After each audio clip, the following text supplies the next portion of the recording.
All right, so how does trust influence the success or failure of a community organizing effort?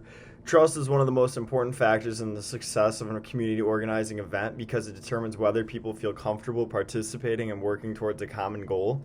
When community members trust the leaders and each other, they are more likely to collaborate, share resources, and stay committed to the cause.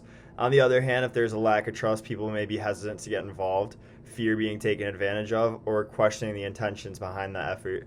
Without trust, communication breaks down, conflicts arise, and progress stalls.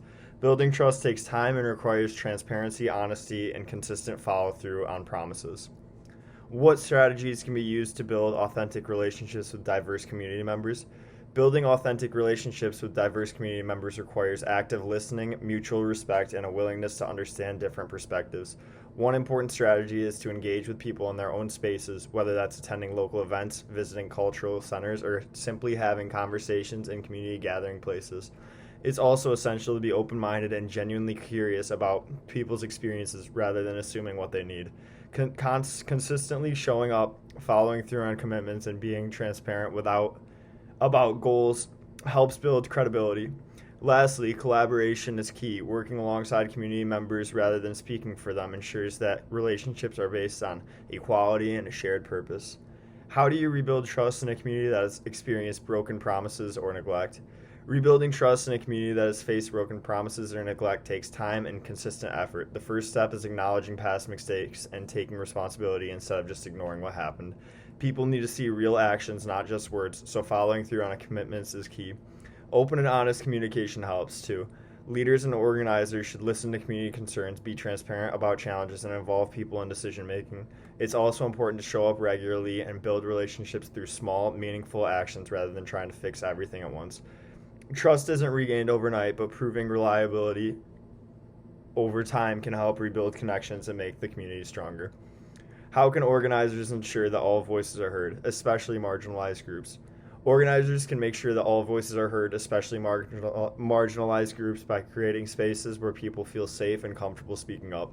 This means going beyond just inviting them to meetings. It's about actively reaching out, listening to their concerns, and making sure that they have a real role in decision making. Using different ways to communicate, like one-on-one conversations, community forums, and social media, can help include people who might not always feel comfortable in traditional meetings. It's also important to recognize and challenge barriers that keep certain voices from being heard, like language differences or past exclusion. Most importantly, organizers need to act on what they hear. People are more likely to speak up when they know their input actually matters. What challenges arise when trying to unite people with different backgrounds, beliefs, and interests? One big challenge when trying to unite people with different backgrounds, beliefs, and interests is dealing with disagreements and misunderstandings. People come from different experiences, so they might have conflicting priorities to see issues in completely different ways. Stereotypes and biases can also get in the way, making it harder for people to trust each other or work together. Communication can be another obstacle, especially if language barriers or different communication styles exist. Plus, some people might feel like their voices aren't as valued as others, which can create tension. The key to overcoming these challenges is patience, open dialogue, and finding common ground that everyone can agree on, even if they don't see eye to eye on everything. How can community organizers maintain momentum and commitment over long periods? Keeping people motivated and committed over a long period can be tough, but it's possible if organizers keep things engaging and show real progress. One way to do this is by settling small, achievable goals along the way so people can see their efforts are making a difference. Celebrating wins, even the small ones, helps keep energy up and reminds people why they got involved in the first place.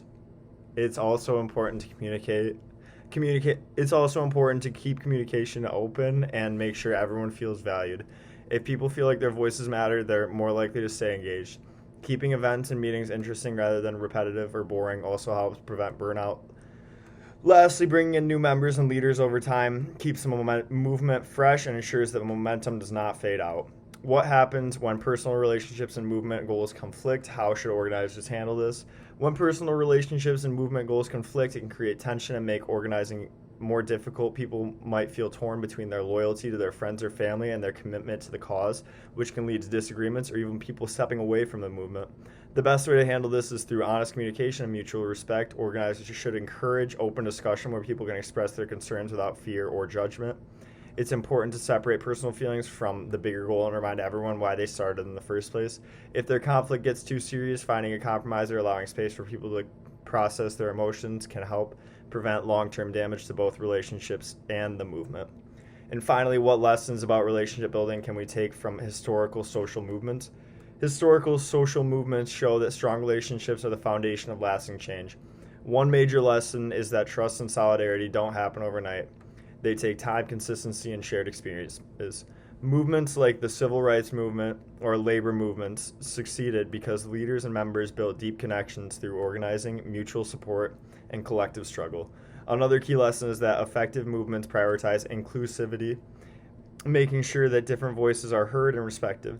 They also show the importance of communication, whether through speeches, letters, or community meetings, to keep people connected and motivated.